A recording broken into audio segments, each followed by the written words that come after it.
Hello, this is Craig Mertens, Director of Product Education for Printavo, the parent company of GraphicsFlow, InkSoft, and Printavo. Welcome to the webcast today. This is the fourth part of our NNEP webcast series. I've got Jennifer Cox from NNEP on.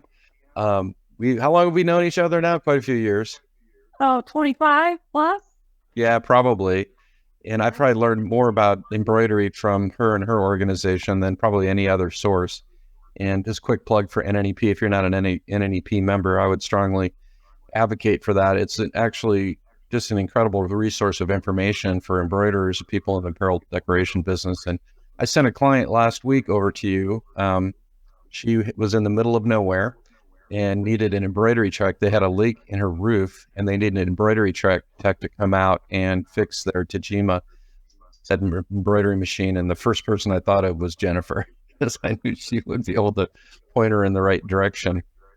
We are going to talk about e-commerce today. Jennifer, what's your thoughts on e-commerce in general? Pre-COVID, I would have said e-commerce needed to be your business card so that you could be found online, so that people on their phone could find your business to then communicate with you, meet with you. In the post-COVID world, the entire American universe has become absolutely conditioned to buying online, not going into a store. And because of that, if you don't have an option for them to place an order online, I suspect a lot of customers are going to roll to the next option rather than call you, email you, meet with you in person when they can buy online from someone else. So I, pre-COVID, was not a big fan of the investment that could be required to build an e-commerce platform because so many of our customers wanted to touch it, feel it. Those desires have been replaced with the demand for convenience and 24/7 service. That Agreed. is the end result of the COVID culture. It's changed the way we do business, even in our industry, and I did not expect that. But now people want to just click and place the order, put in their credit card, and have it show up. They don't want to get in their car. They don't want to come drive to your business. They don't want to talk to you in person. And I don't see that coming back to the degree that that's the way we used to do business ever again. I think we've inherently changed how we do business. And the e-commerce platform is now an essential, not an option.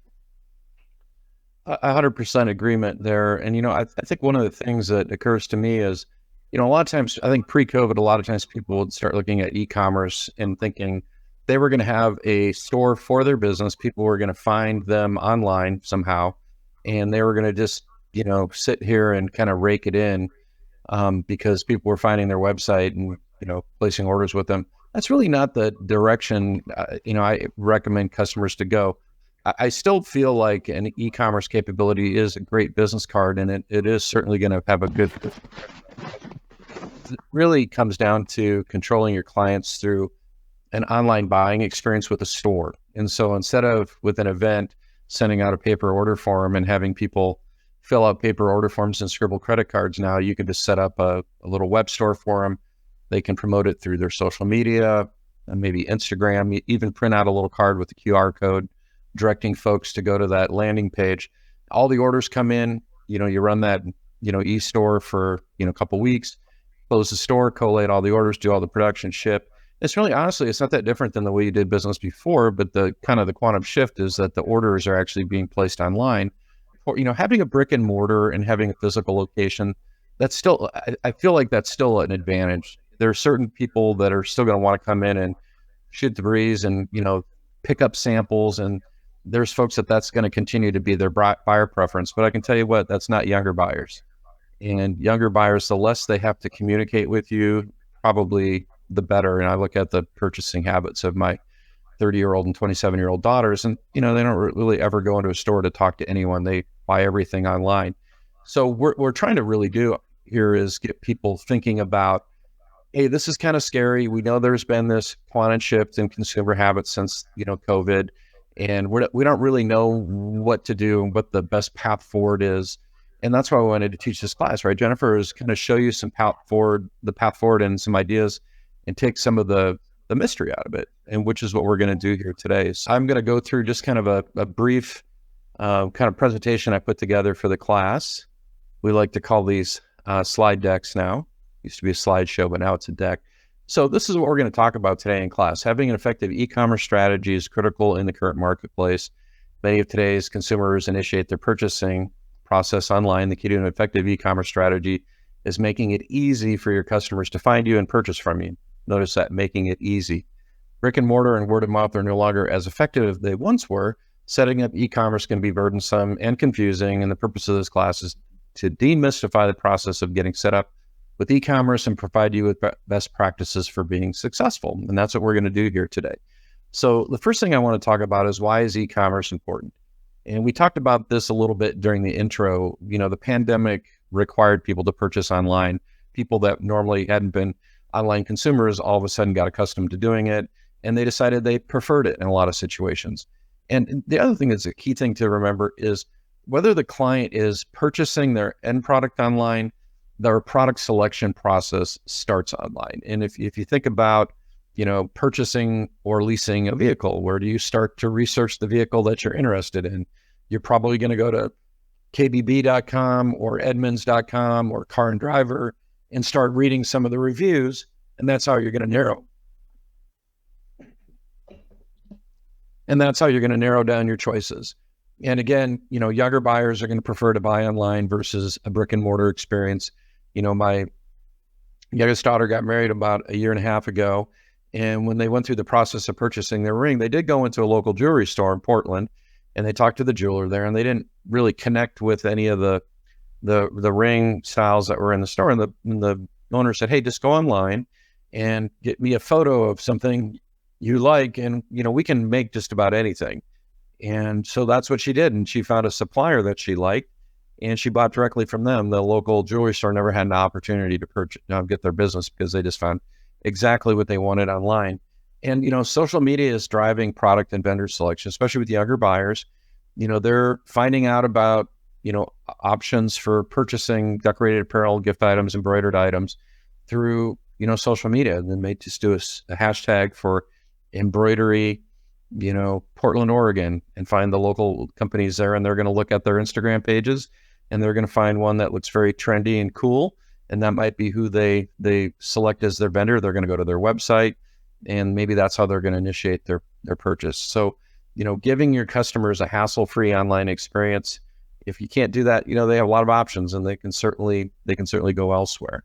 So some of the advantages of selling online versus in-person selling.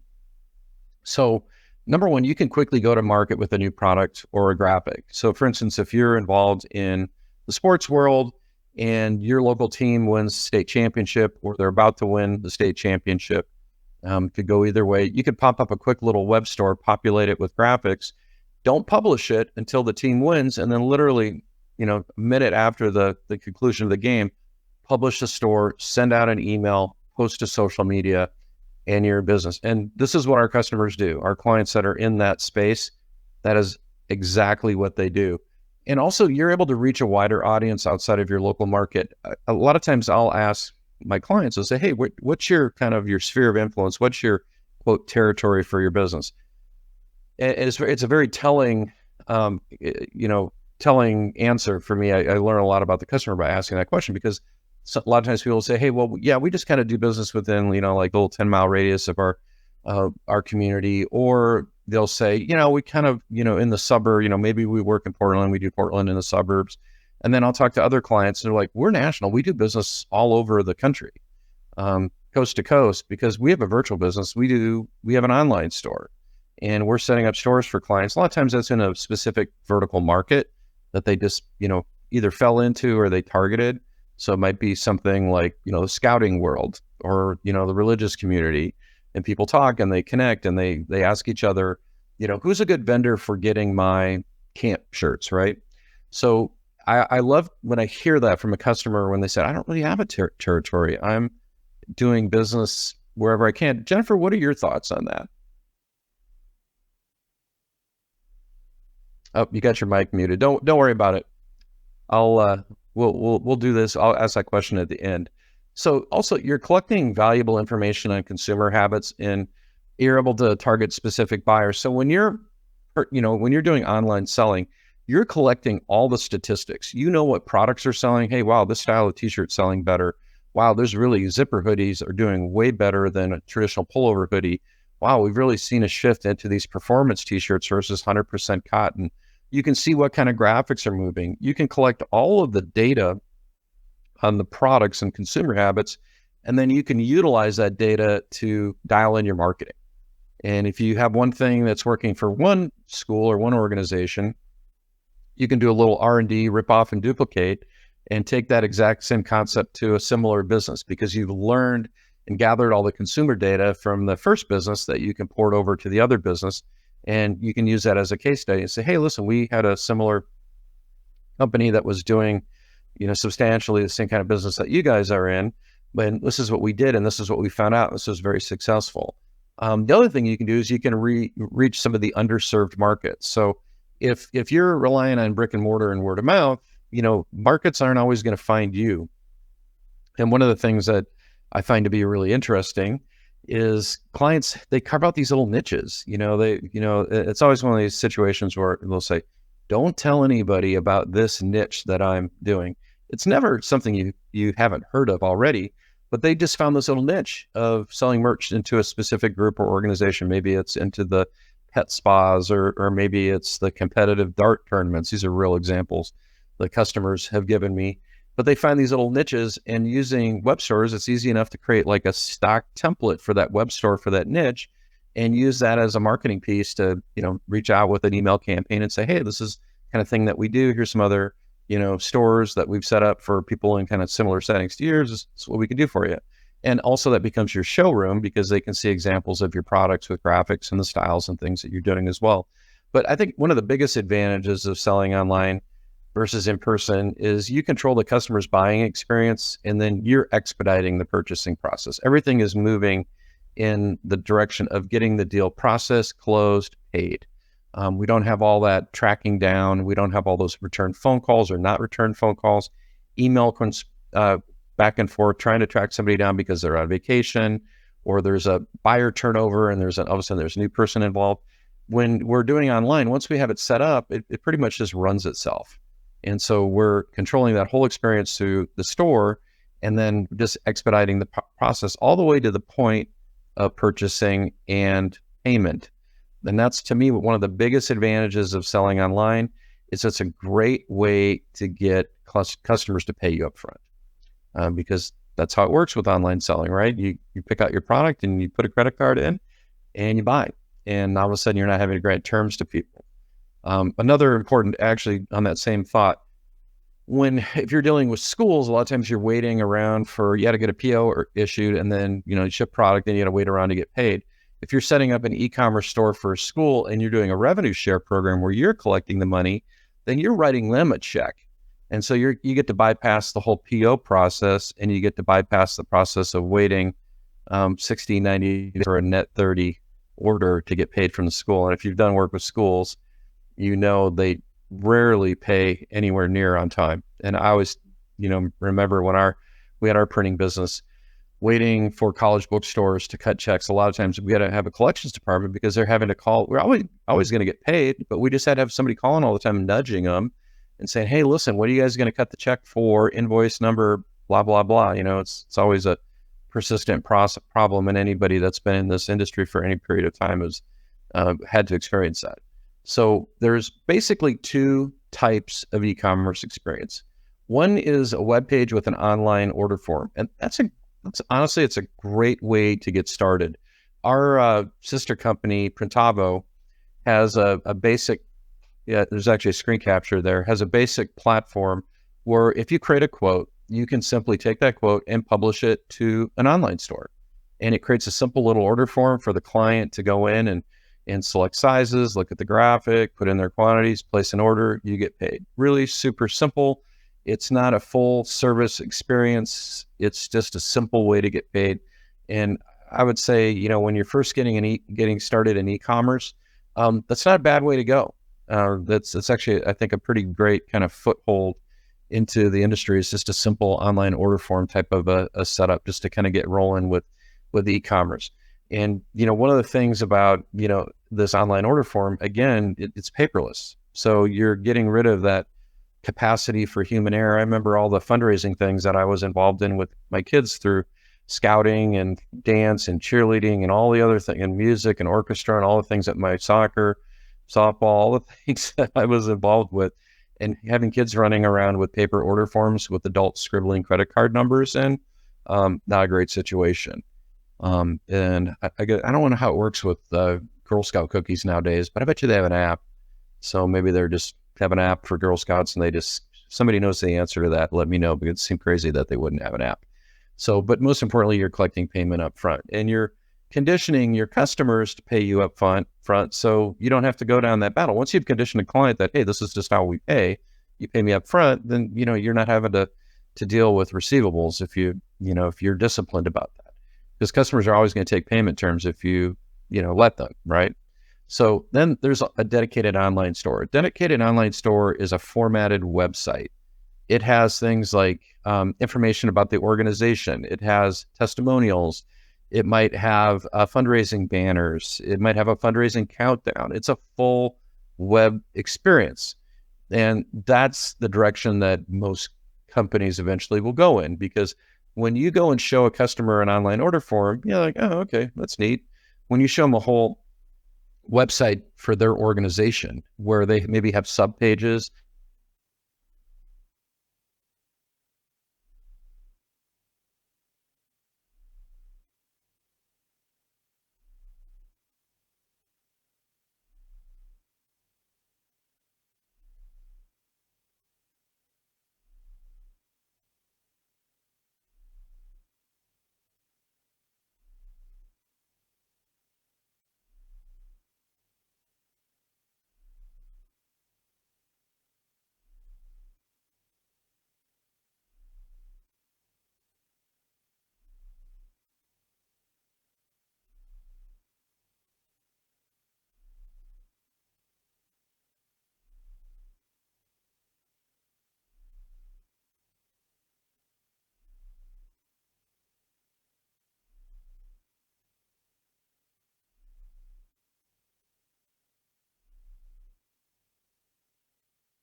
approach me, and it's not a great situation, but they'll say, hey, listen, yeah, I lost a couple of my biggest customers to these folks that are hosting online stores. I don't really know how to go about doing it. I know I need to have something in order to compete in the marketplace, and yeah, that's kind of what I do, and that's what our company does. And so you kind of found the right place. We need an answer to that question. So a lot of human beings oftentimes don't make changes to their behavior unless there's been some kind of negative consequence, or suffering, I guess you could say.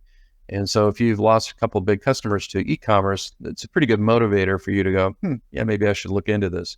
And then also, most folks, the way you're driving sales, most folks are driving their sales through their social media and email marketing. I mean, that's how you drive business today. Email marketing, sending out reminders, promotions, and then social media, pretty much doing the same thing. And again, both options of stores get you paid up front. And I think that's pretty terrific. So there's a couple different types of platforms for e-commerce. And there's like a general e-commerce platform, and then there's industry specific e-commerce platforms. So if you think about it like this, if you're working with the general e-commerce platform, it's not designed for the decorated apparel industry. It's designed for maybe selling purses, right?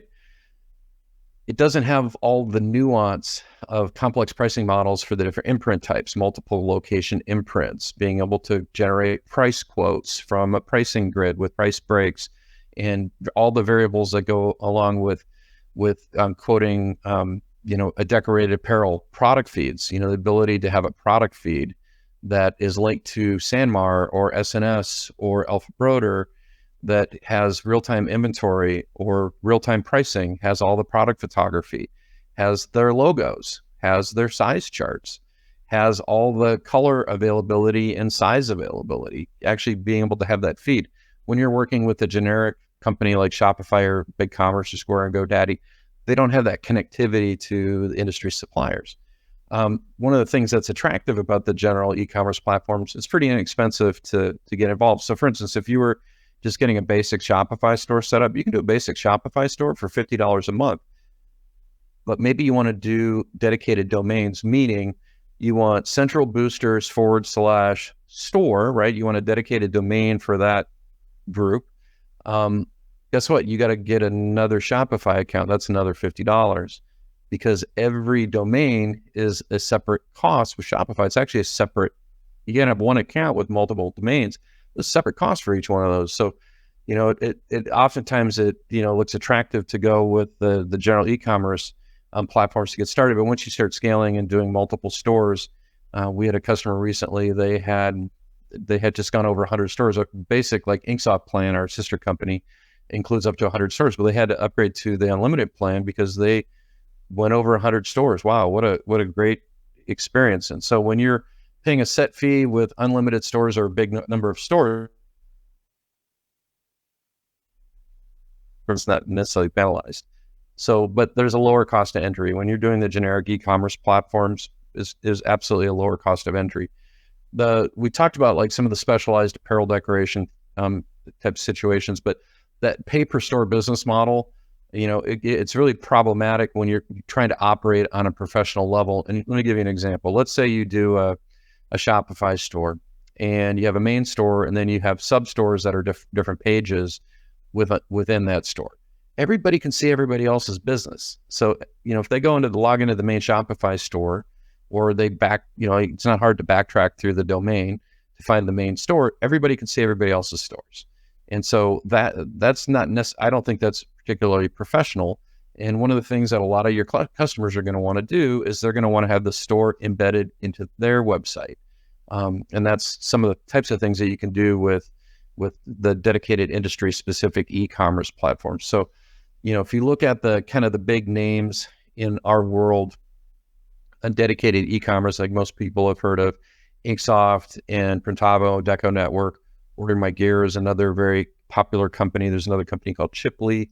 There are some excellent companies that have dedicated platforms for e-commerce. And, InkSoft is one of the three brands in Printavo. So GraphicsFlow is the graphics management software, Printavo shop management, and then InkSoft is the e-commerce platform. InkSoft has been doing industry-specific apparel decoration platforms for 19 years. They're the first company to come to market in our industry with a dedicated platform for decorators. They were the first company to have an online design tool for decorators. So they've been on it, for quite a while. 19 years. That's a pretty good resume there.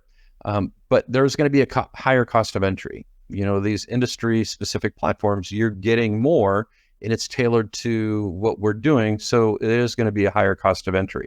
But it's certainly not an apples to apples thing.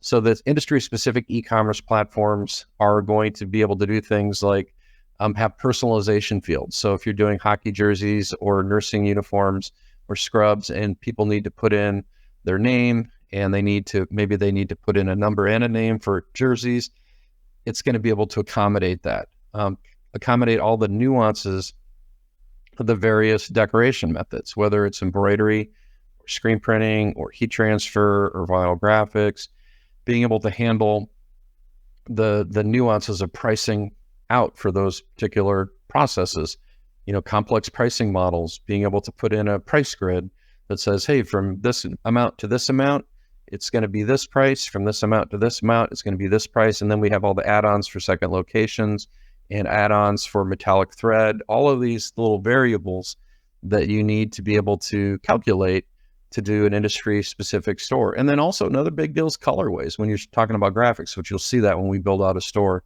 what colorways is all about.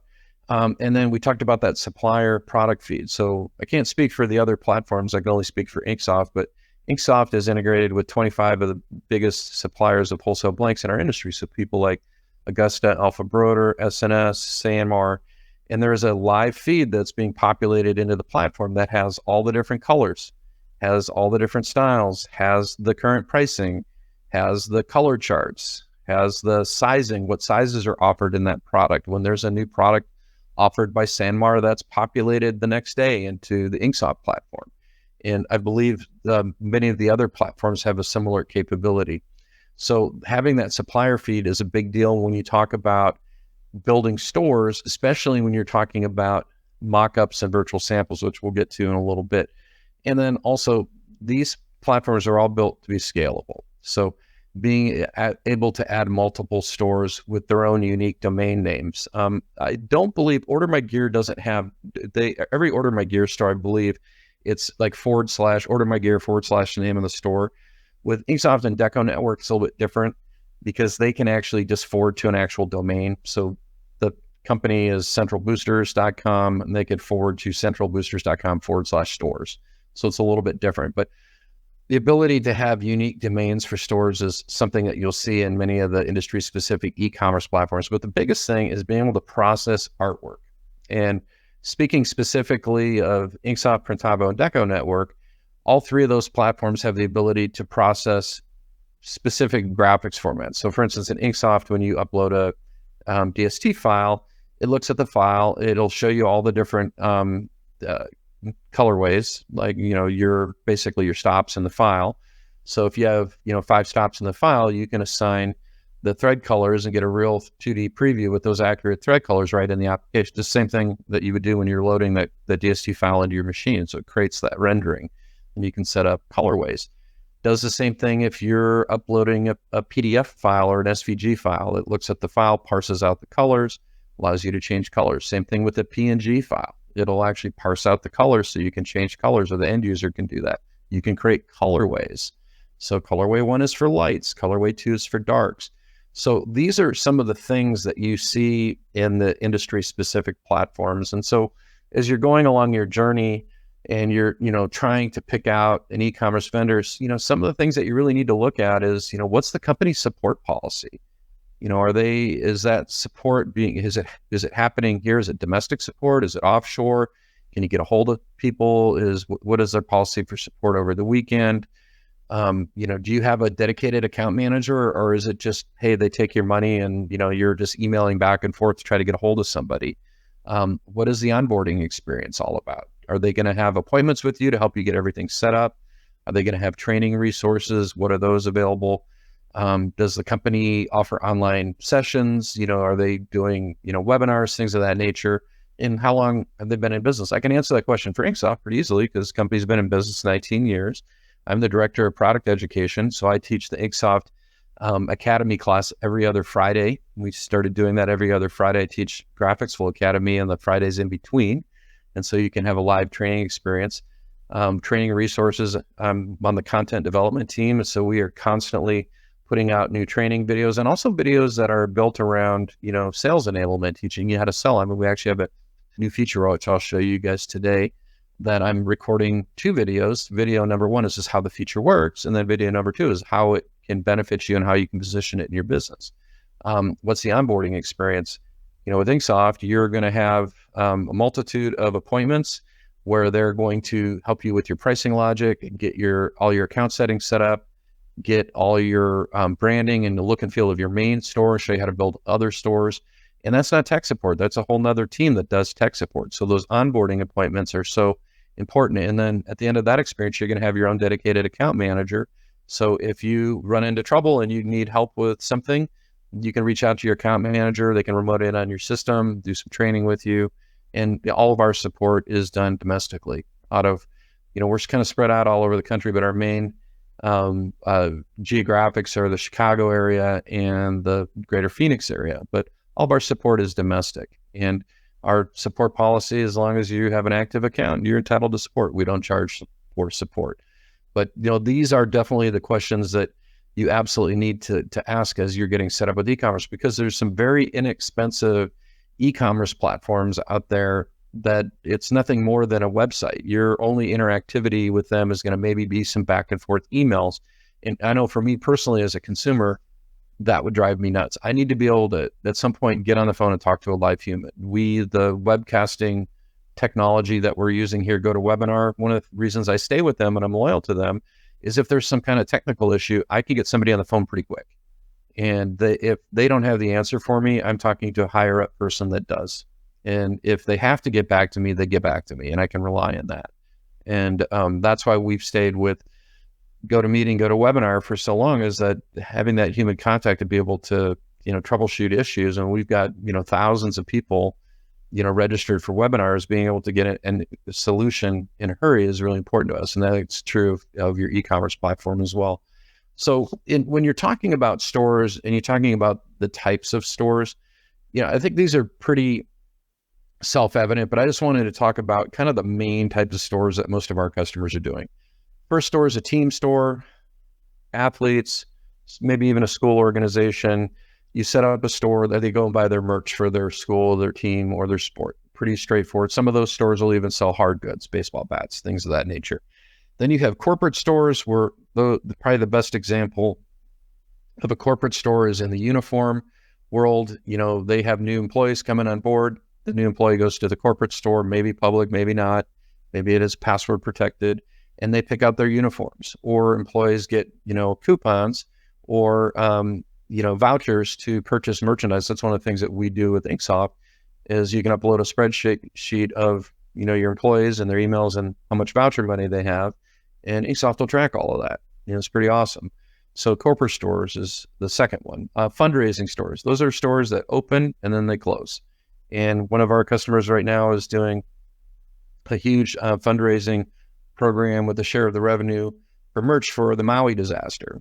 And that's been, a very common thing, unfortunately, we've seen is, when people rally together around a natural disaster or tragedy, people will pop up fundraising stores on the InkSoft platform. It's very rewarding to see that people are doing that.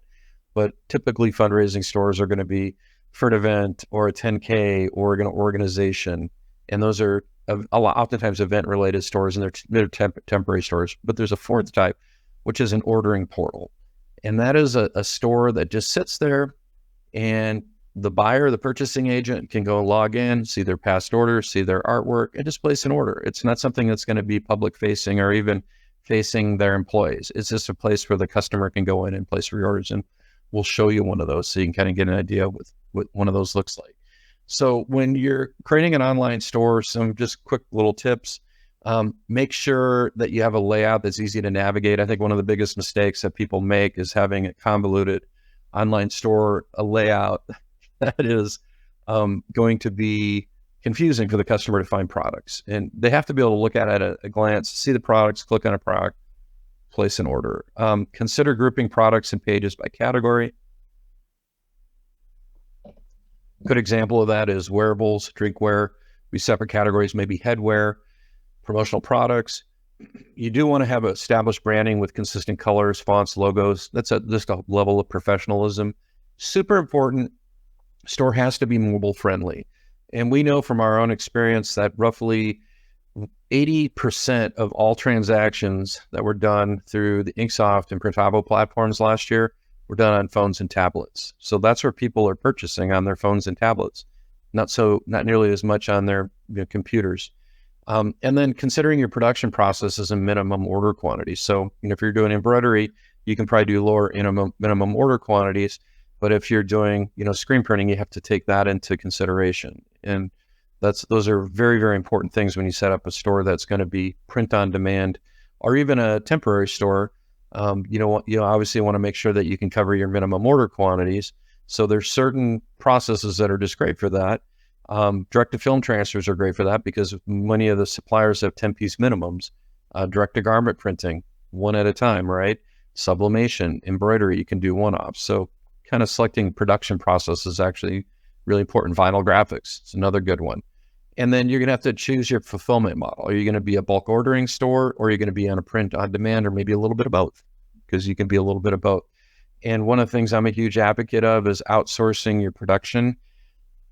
offer a broader product mix. And so if you want to add banners, doesn't mean you have to print banners yourself. You can get an account with 4 over, just the number 4 over, get an account with them, and you are selling banners, business cards, every kind of signage, trade show pop-ups, anything that's digitally printed that you don't have to own the equipment to do all of that. So these are just some great little best practices. So let's kind of get in and I kind of show you how a typical store is set up.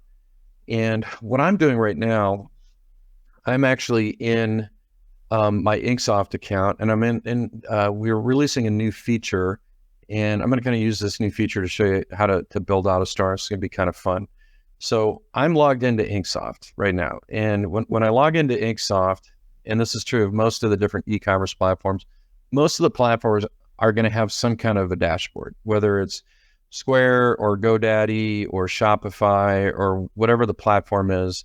They're going to have some kind of dashboard that you're going to log into, and that'll give you kind of the starting point where you're going to jump off. So in InkSoft, if I want to go to stores, what I'm going to do is I'm just going to go to InkSoft Core, and then I'm going to click on stores. And then once I click on stores, I'm going to be able to see all the different stores that are built. And one of the things that's really handy is to be able to copy the store. So you guys on this webinar are going to be the first people on the entire planet to see a very important new feature. And so if I want to create a store from scratch, what I'm going to do is I'm going to go over here and I'm going to go to the little plus button and I'm going to create a store. And so I'm just going to go over here and say plus, and I would go in here. This is where I would, name the store like East Boosters. This is where I would go in and it would automatically give me a URL for that store.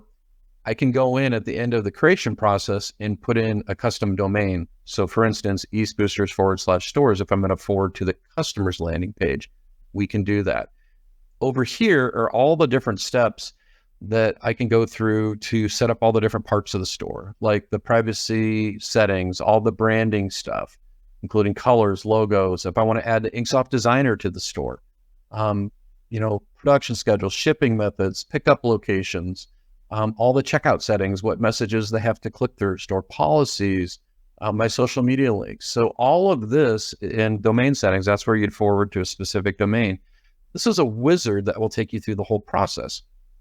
But there's another way to build a store that is even easier, and that's called copying a store.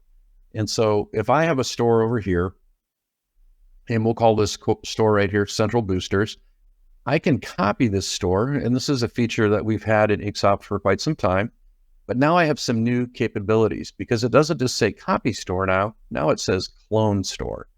And there's a significant difference because when we clone a store, what's going to happen is the products are going to come over and the artwork's going to come over. And when the artwork comes over, we can globally swap out the images. And we'll actually show you how that works here in a second. So I'm going to call this store East High School Boosters. And I'm going to give it a URL, East Boosters. And I'll just say CM for Craig Mertens. I'm going to delete the store when I'm done, but we'll just create that. And what I'm going to do is I'm going to turn on a little button here that says products and store art, that we are going to have that come over. So when I clone the store now, what we're going to do is we're going to bring over all of the artwork and all of the products that I had in the previous store. And what I want to do first is replace art in bulk. So I'm going to come over here, and these are the designs that I had set up for the Central Booster store right here, but we're going to replace these with the designs for the new store. So I've already created the artwork for East High, and I'm going to go over here, and in this case, I'm going to upload PDF files because this is going to come in vector. And so we're going to take this file right here, and here's the PDF version of that file. We're going to upload that one. And then I'm going to go and do the same thing over here. And I'm going to stay in store art. So we've uploaded that one. I'm going to do the same thing over here. I'm going to replace this artwork with the version of that file for East. And I'm going to do the same thing with the embroidery file. And when I do the embroidery file, what I'm going to do is I'm actually going to go in and change the colorways. So I'm going to say replace art, upload an embroidery file. I have a DST file right here. And as soon as I open up the DST file, what's going to happen is it's going to give me the color. It's going to give me the stops. And these are the basically the same way you're mapping it to your machine. So I'm going to select this color right there, and I'm going to use Ackerman thread, and I'm going to use this mimosa kind of gold in here.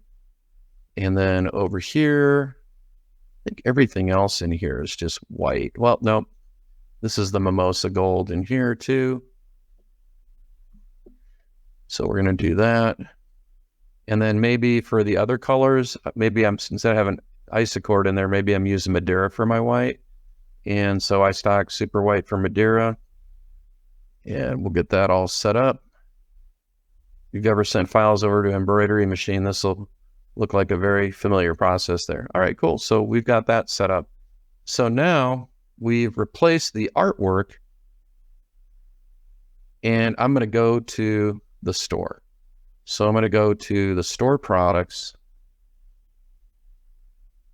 And so the store products now have the new artwork. Now, one of the things that I want to do here is on this particular product, we have it set up for navy and ash, but maybe I wanted to add another color in here. What I could do is go in and edit the product, and maybe I want to add in white on there. So I'll just go over here to pricing and styles, and we'll just say edit. And one of the things I want to do on this is actually change the colorways. So on this file right here, I'm just going to say view colorways. And I'm going to take the navy, which really isn't going to work on the navy shirt, and just make that gray. So it looks pretty good. And so on the navy shirt, I've got this version, but on the ash shirt, I've got this version. But now I also want to add, I don't know, add gold. I don't know what it's going to look like with gold. That daisy color is pretty wild, actually.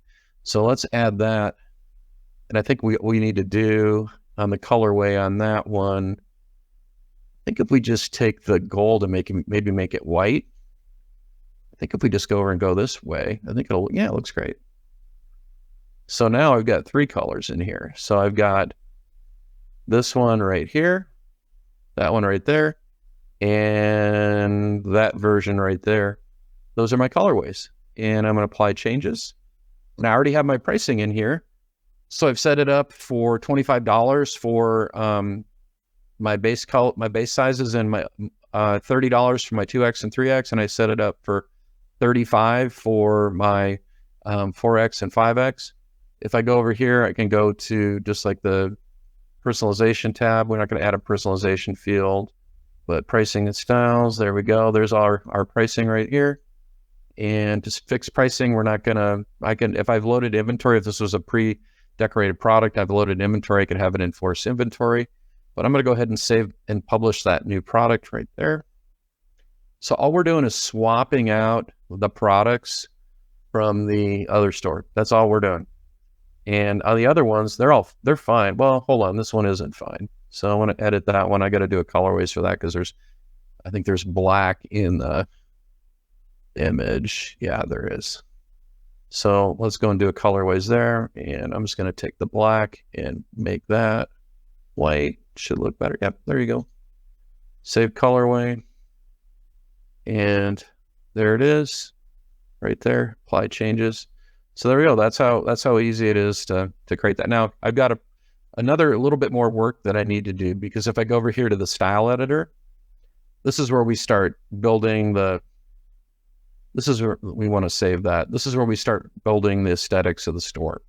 So if I go over to the style editor, you notice the store still says, Central Cougar. So what we want to do is we want to localize this store now to the colors for East High. So let's go and do kind of maybe a little bit more of an orangey.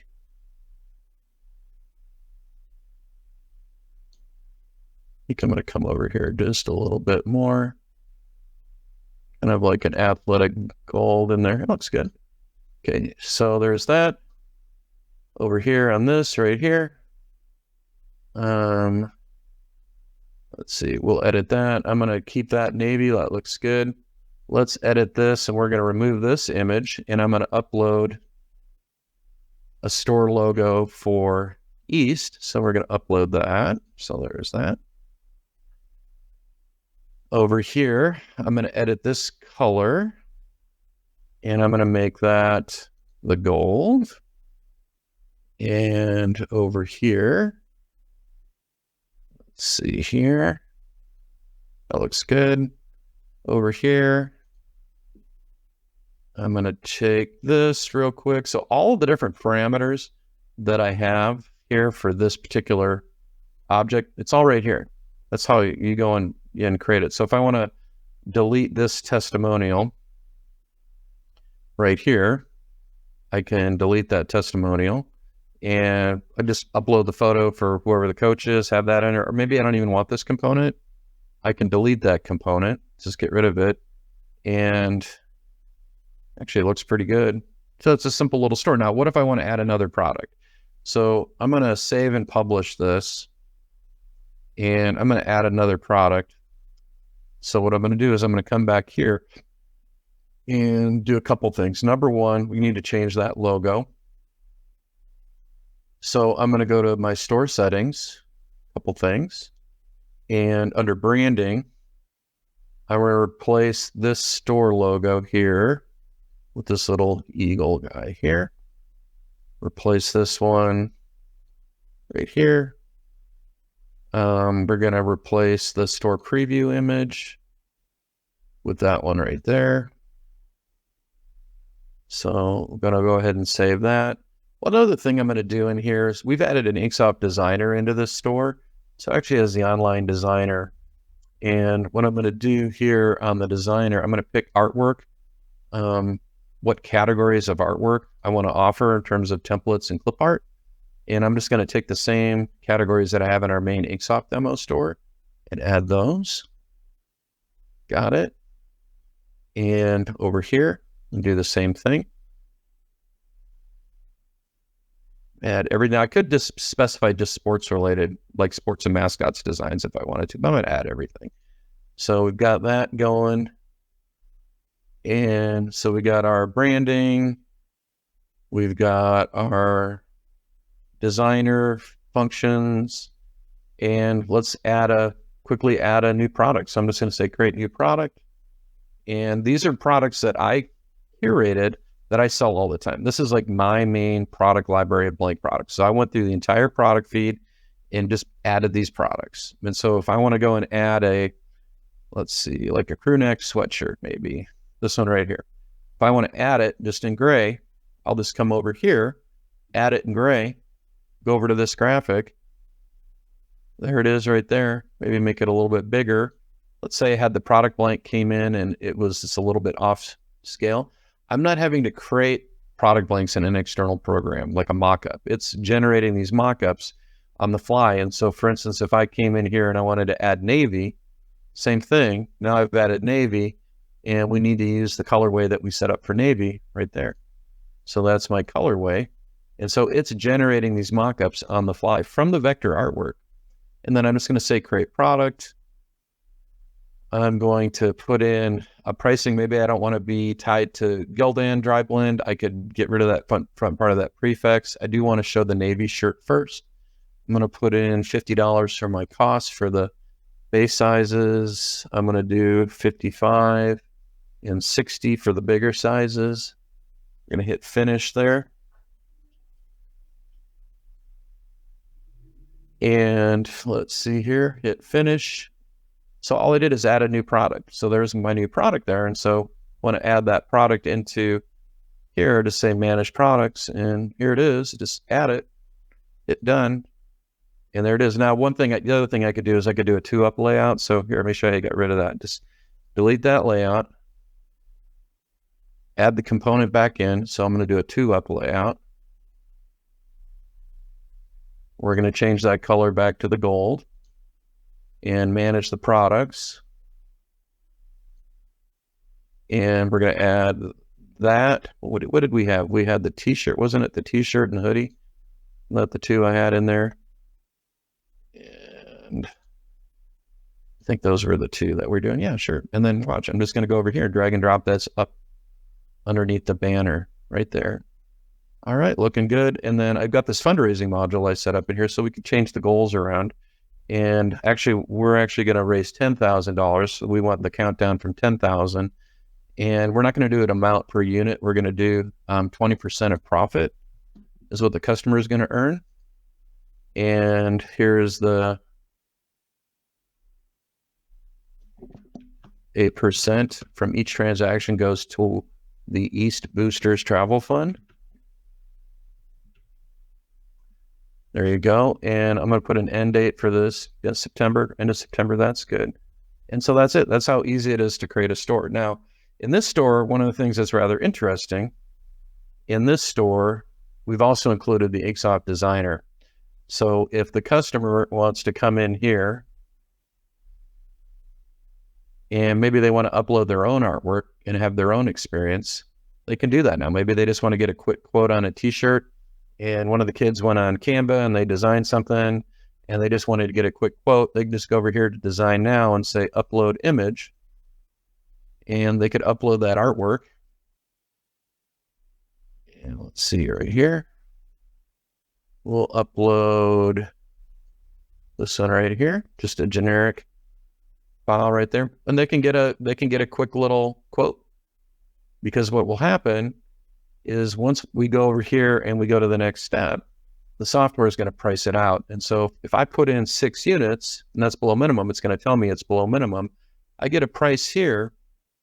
It's going to be $21.82 because it knows, I have it set up in pricing logic that anything that's going to be under 12 units is going to be set up as a direct garment print. But if I go over here and start increasing these, and I get a price, now I've got it set up so it's pricing it as screen print. Now, if I really increase the prices, I've got price breaks set up at 72 and 144, it'll start to actually discount. And if they want to check out, they can, but they can just use this to get a price quote. That's all I need to do. And they can save the design, they can come back and look at the design in the future. They've got all this latitude for going in and self-servicing on price quotes. But the other thing they can do is if they just want to design something on their own, they can do that too. Because all they got to do is go over here and just say add art. And we got to enable the designer in here. But there's saved designs there from Central. So they can go in and add artwork all they want and go in and edit a template. They can do all of that. So they have the complete latitude to edit the existing templates or just upload their own art and get a quote. They could, in theory, check out. So here's the question you have to kind of ask yourself is like, do I really want that functionality on that store? Not necessarily. Because what you can do is you can just turn that page off right here so the public doesn't see it. So you just go over here to that page right here. So here's the page and just turn it off. So just turn off the link.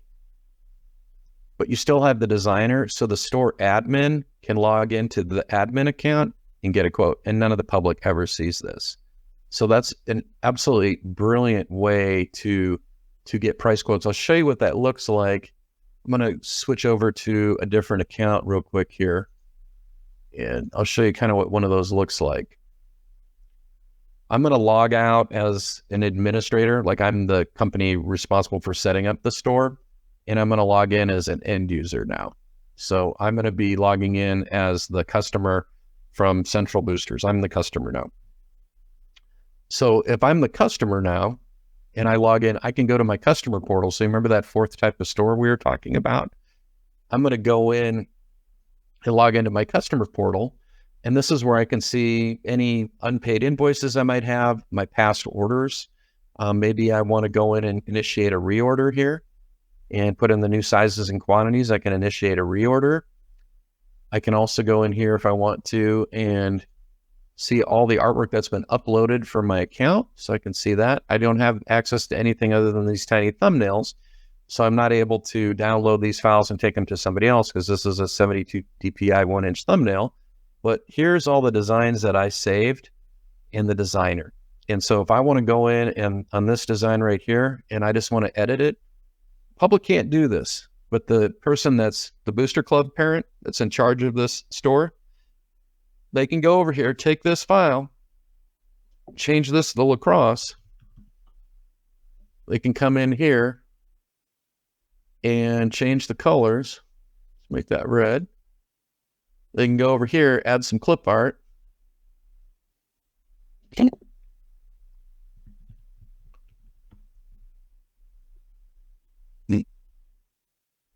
So maybe they want to put a lacrosse helmet in there.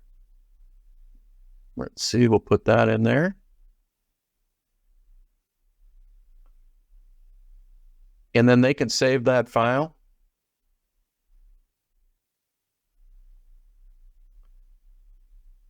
Get a quote or even check out. So they're editing designs that they've saved. And even better than that, if they have like the marketing department or that kid that created that file on Canva, they can upload that file right here and go in and do exactly the same thing. So people always think of the InkSoft designer as this way for people to, oh, they're going to go on my website and design their own shirts. Yeah, that's one use case, but probably the more important use case is this one, is having the customer go into their customer portal, upload their own artwork, get a quote, go in and, their marketing department created something and they just want to upload it and maybe just name drop the hospital graphic from, mammography to pediatrics to radiology. They can do all that themselves. They can do it by self-servicing through their customer portal. And that is one of the most important uses for e-commerce. It's not just creating team stores, creating corporate stores, doing fundraising stores, but that customer portal aspect is such an important factor because it ties clients to you. And let me tell you, a human resources manager for a big company, they don't want to have to call you. They don't even want to send you an email. They just want to go in and self-service and place a reorder. They can do that right through their portal. And this is one of the most powerful functionalities of InkSoft, along with that store cloning function, which you are the first people in the whole wide world, other than our internal team, to actually see that feature live. So that's pretty, you've actually seen it live before I've even gone in and set it up for our training videos. So there you go. So again, I'm logged in as not as an admin for the company that's hosting the store. I'm logged in as a customer of the store. So like as a parent, and that's how that would work. So that's basically the whole process. So the whole concept behind stores isn't just hosting a main store for your company where people can buy pre-decorated merch. You can still do that. Maybe you do some fun local designs for your community. It's really about hosting stores for your customers, whether they're a corporate store or a fundraising store, or they're a store built around schools, teams, sports, and then that customer portal experience. That's really what it's all about. So the last thing I just wanted to touch on real quick here is the kind of the importance of social media when you're setting up a store. The way you're going to drive traffic to that store is through your social media. And so being able to take, the link to the store, publish it in the customer's social media program, get them committed to promoting it through their Facebook and email. They have to have a consistent publishing schedule. If they don't advocate and promote the store, you're not going to move merch. And one of the best things you can do is just get a little postcard made with the QR code and some pictures of some of the merch that's available in the store. It's so inexpensive to get those postcards printed, them out to the person in charge of the store and say, hey, listen, give these out to your kids, give these out to the parents. It's just a QR code. It'll take them right to the store. And it's just such a, in my opinion, just a brilliant way to market your store. It's a little bit more boots on the ground, but it works really, really well. And, posting photos of the products, the actual products, people holding them up. Videos are better. Make those posts personal. Go in and really, put, some feelings behind it. And then obviously if you're posting, make sure you tag all the right people in there and use your hashtags. So promoting the store through social media is how you drive sales to the store. Thank you so much for coming and joining us today on the NNEP webcast, The Ultimate Guide to E-Commerce.